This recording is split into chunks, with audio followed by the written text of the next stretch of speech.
Bonjour. Eh bien, nous nous retrouvons avec une troisième analyse de couleurs d'équipe, étant les jaunes, qui sont aussi un corpus assez important, vu qu'ils ont fait aussi fait partie de l'histoire, hein, tout comme les verts. Donc, vous allez avoir l'exclusivité ici d'avoir des anecdotes sur la vidéo que vous n'avez peut-être pas vu dans d'autres vidéos. Donc, on a une continuation, en fait, d'anecdotes sur le montage et tout ça. Ça me tentait justement de pouvoir mettre cette roulette-là pour vous montrer que c'est une roulette qui est type de la prochaine vidéo que j'analyserai. C'est pas nécessairement moi. Et que tout est improvisé, en fait. J'utilise oui, certes, des statistiques comme vous le voyez à côté, mais c'est un peu comme un thème. Après, je me sers des statistiques que je fais pour faire mes phrases. J'ai pas de texte. J'ai des notes, certes, mais j'ai pas de texte en soi. J'ai jamais aimé ça, moi, quand j'étais jeune, dans la présentation orale en classe, de devoir avoir un texte. Si jamais je l'oubliais, c'était fini. Mais que je comprenais rien de ce concept d'avoir un texte en classe pour faire une présentation orale. C'est une orale, c'est pas de la lecture que tu fais devant les élèves. Donc moi, j'étais toujours impromptu, voilà, improvisé, tout ce qui me trottait la tête, et j'avais toujours des bonnes notes. Dans les présentations orales, ça allait toujours bien. J'ai jamais eu de problème avec ça, avec la gêne devant le public, ce qui est assez rare si on le veut bien. Il y a beaucoup de gens qui sont nerveux de cela. Mais jamais eu ce problème-là. Tout ça pour dire que ce que vous voyez, ce que vous entendez, certes, je fais du montage pour qu'il y ait des choses que je considère des détails insignifiants ou peu pertinents que j'enlève de la vidéo, mais en règle générale, c'est 100% des dires qui me sortent de l'esprit, de ce que je connais, d'anecdotes, de statistiques, qui me revient à la mémoire. Et ça, c'est un peu comme un aide-mémoire, en fait. C'est vraiment des notes, c'est comme des bullet points, c'est comme des petits bullet points en PowerPoint. C'est pas un texte, c'est pas des paragraphes. Comme vous voyez, je vais pas m'éterniser ça éternellement. Je vous ferai la même chose avec la roulette pour les joueurs et joueuses.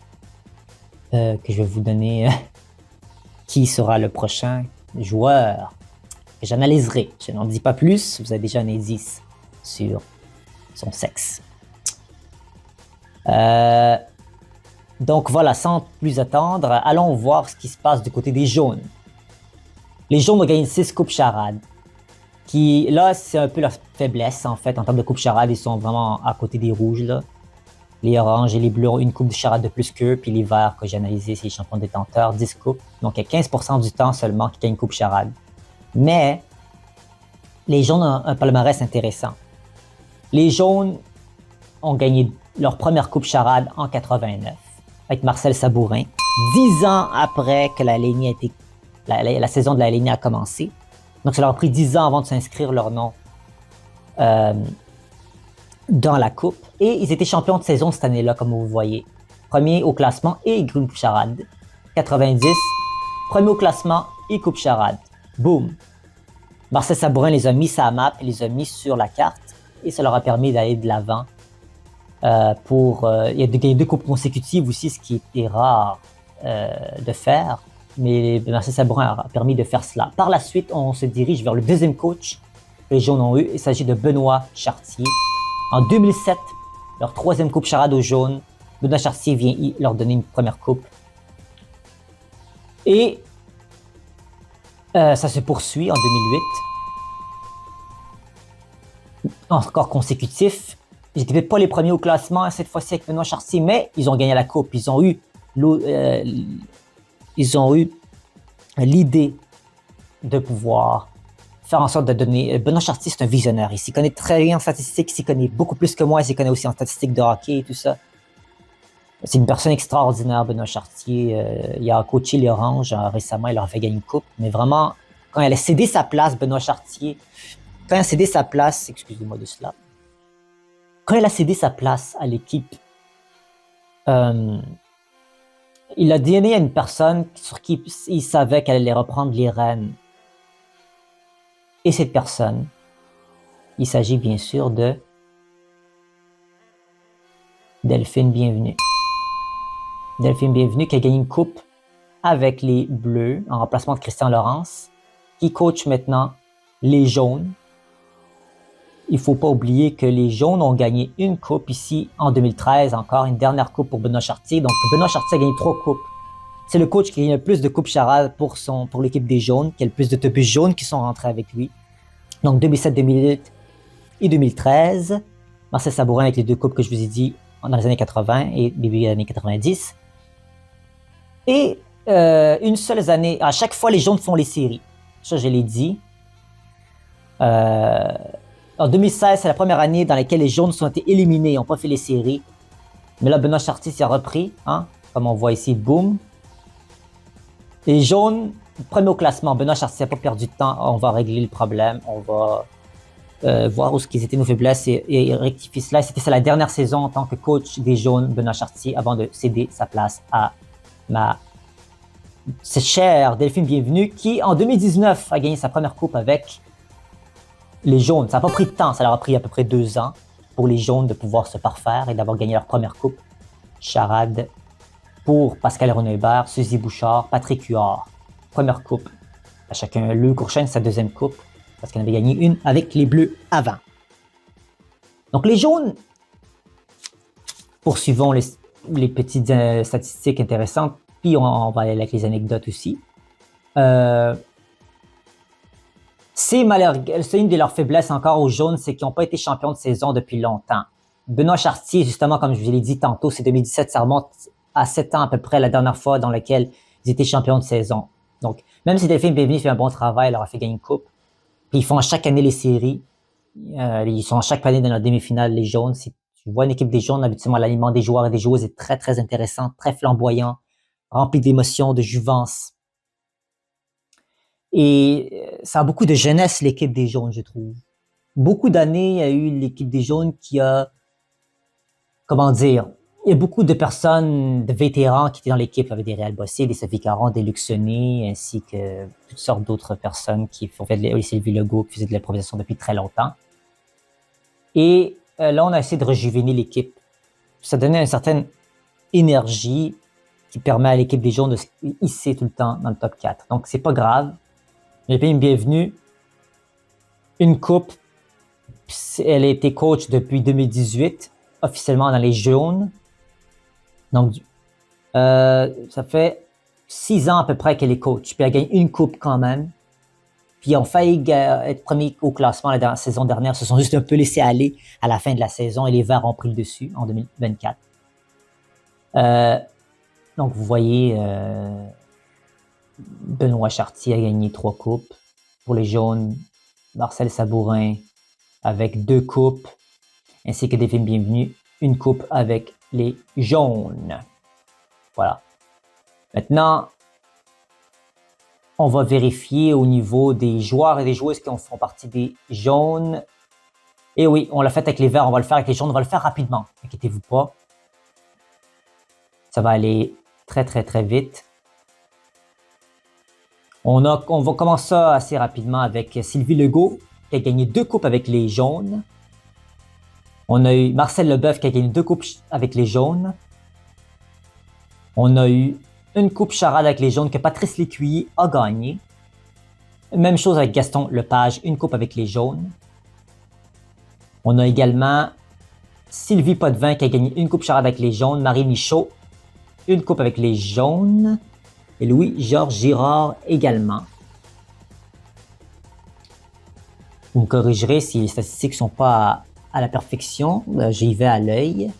Mais je pense que j'ai les bons chiffres. Sylvie Moreau, une coupe avec les jaunes. On a également Réal Bossé et Sophie Caron partagent chacun 2 coupes charades avec les jaunes, comme on a vu tantôt avec Benoît Chartier. Il les a très bien hissés. Il les a très bien utilisés dans son équipe. On a également, dans l'équipe ici, on a également Salomé Corbeau qui a gagné une coupe charade avec les jaunes. On a également Steve Munger, une coupe avec les jaunes. Corinne Guigard, 2 coupes avec les jaunes. Laurent Paquin, 3 coupes charades avec les jaunes, si je ne m'abuse. Non, 2 coupes charades avec les jaunes, excusez-moi. 2 coupes charades avec les jaunes, une avec les oranges, une avec les verts. Karine Bourbonnais, une coupe avec les jaunes. Joanne Lapierre, c'est pas le cas, excusez-moi. Joanne Lapierre, c'est avec les verts. Marie-Salé Dion, une coupe avec les jaunes. Après, on poursuit avec le Louis Courchane, qui est comme on le voit ici, une coupe avec les jaunes. On s'approche justement de la fin. René Rousseau, Roberto Sierra, les jaunes. Là, on gagne une coupe chaque avec eux. Il y a également eu, voilà, l'équipe finale ici. Pascal Ronebert, une coupe avec les jaunes. Patrice Huard, une coupe avec les jaunes. Et Suzy Bouchard avec les jaunes. Et comme j'ai dit, c'était très intéressant parce que ils jouent dans la même équipe cette année. Le Courchane et Huard se retrouvent en cette nouvelle année dans cette équipe des jaunes, encore avec la même coach de film bienvenue. Elle les connaît, ces deux joueurs-là. Est-ce que ça aura à miser sur leur force? Et Patrick a fait une bonne pause d'impro. Quand justement il avait gagné en 2019, il a pris une pause, il ne faisait pas de l'impro pendant tout ce temps-là. Vous le connaissez probablement, il anime l'émission qui ira le dernier, puis il fait plein d'autres projets de films et de séries, tout ça. Donc, il est très occupé, puis malgré tout, il veut quand même prendre le temps de revenir faire de l'impro. Donc, on apprécie ça. Patrick Huard, de vouloir laisser aller son fou, de laisser aller ce côté un peu trop sérieux que certains artistes peuvent avoir, puis de se laisser aller, ça fait vraiment du bien. Si vous n'avez jamais fait de l'improvisation, petite astuce que je vous donne, inventez-vous des thèmes, une durée de temps. Il y a plein de logiciels sur Internet gratuits de donnez-moi un chiffre aléatoire de temps ou donnez-moi un thème aléatoire. Il y a des thèmes aléatoires sur Internet que vous pouvez chercher ou écrire une banque de données de thèmes et qui vous met ça en aléatoire afin que vous puissiez voir qu'est-ce que ça peut donner. Et je vous garantis, inscrivez-vous soi-disant dans un cours de théâtre, un cours de diction, d'oral, impro. Je vous garantis que vous allez vous sentir réveillé. Les journées où ce que moi, j'étais fatigué, j'étais rabougri, j'avais mal aux muscles, je me sentais pas bien, j'étais pas à l'aise. Et à la fin du cours d'impro que j'avais pris, je me sentais énergique. Là. Je me sentais comme si viens de me réveiller. C'est fou, c'est fascinant, mais c'est un effet que ça fait pour moi. Je sais pas pour vous. Vous l'essayerez si c'est pas le cas, parce que vous verrez les bénéfices. Ça, c'est de l'argent bien investi. Je vous le dis tout de suite, là. Toutes les choses que les gens dépensent dans des cartes, cadeaux, je ne sais quoi. Donc, des jeux sur Internet ou sur leurs jeux PC ou jeux console ou de la malbouffe ou des souliers, votre 4e, 5e paire de souliers ou je ne sais quoi d'autre. Ça, c'est de l'argent bien investi, je vous le garantis. Non seulement vous socialisez avec des gens, mais vous laissez aller votre fou. Vous n'avez pas peur du ridicule, ça fait évacuer le stress. C'est pas croyable comment le stress est évacué. Il sort de ta peau comme si tu transpirais ton stress à l'extérieur. Je sais que c'est une image intéressante, mais c'est un peu ça. Donc revenons à nos moutons. Les moutons jaunes, cela étant-il, quelle vision pour les jaunes cette année? En toute honnêteté, si vous vous souvenez de la prédiction que j'ai faite en vidéo, je mets le lien dans la description. À chaque fois, il y aura des liens dans la description pour que vous puissiez voir de quoi je parle, pour les références et aussi pour l'information que vous voulez avoir là-dessus. J'ai prédit que les jaunes seraient les champions 2025 de la saison qui va venir dans moins de 2 semaines. Oui, j'ai dit que le tandem entre Geoffroy, la chanceuse Geoffroy qui est souvent dans une équipe qui gagne, entre Louis Courchane et Patrick Huard, qui ont déjà gagné une coupe charade ensemble avec Delphine Bienvenue, qui les connaît très bien, ces joueurs-là, et Sophie Thibault, qui pourra très bien s'ajouter avec ses interventions vraiment intéressantes et avec les personnages vraiment énergiques et loufoques qu'il peut livrer également. Le personnage était jeune. Vraiment, c'est une équipe jeune, même si on peut dire Huard est plus vieux. Il paraît pas qu'il est hors de sa place. Il paraît qu'il est ça se voit qu'il est à sa place dans cette équipe-là, puis il l'a prouvé. Boum! On a gagné en 2019 avec justement, voilà, regardez la jeunesse ici. Patrick Huard sait très bien s'adapter à ce jeu-là et ça leur a permis de gagner sa première coupe charade. Donc, je leur prédis, moi, que ça va être les champions. Je sais pas nécessairement les champions de saison, mais ça va être les deux qui vont gagner une coupe charade, je pense, les jaunes.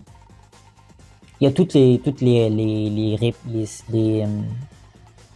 épices nécessaires pour gagner une coupe charade ici. Quand tu attends la révélation des équipes à chaque année, si vous le faites comme moi,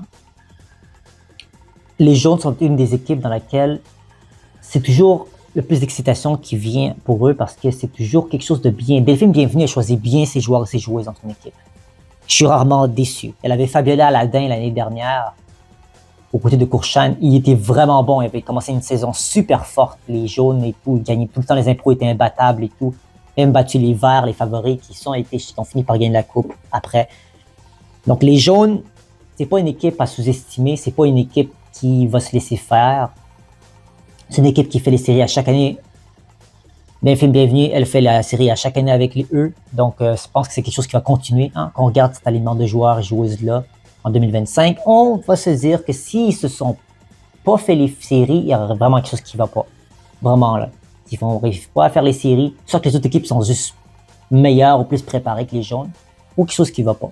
Il y a des joueurs qui se sont absentés ou quoi que ce soit, mais avec cet aliment-là, les jaunes devraient faire les séries. Je vous conseille fortement d'aller voir ce qu'ils vont faire parce que les absents ont tard. De l'impro, c'est différent. Le spectacle est différent à chaque fois.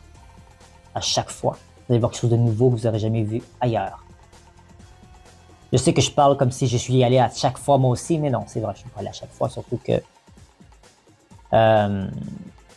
voilà, là je suis occupé, le travail, tout ça, mais je fais des vidéos d'improvisation pour vous dire d'y aller, parce que moi je suis déjà allé, j'ai vu l'expérience, je peux vous en conjurer que, je vous en conjure, mesdames et messieurs, que l'expérience n'a pas de prix.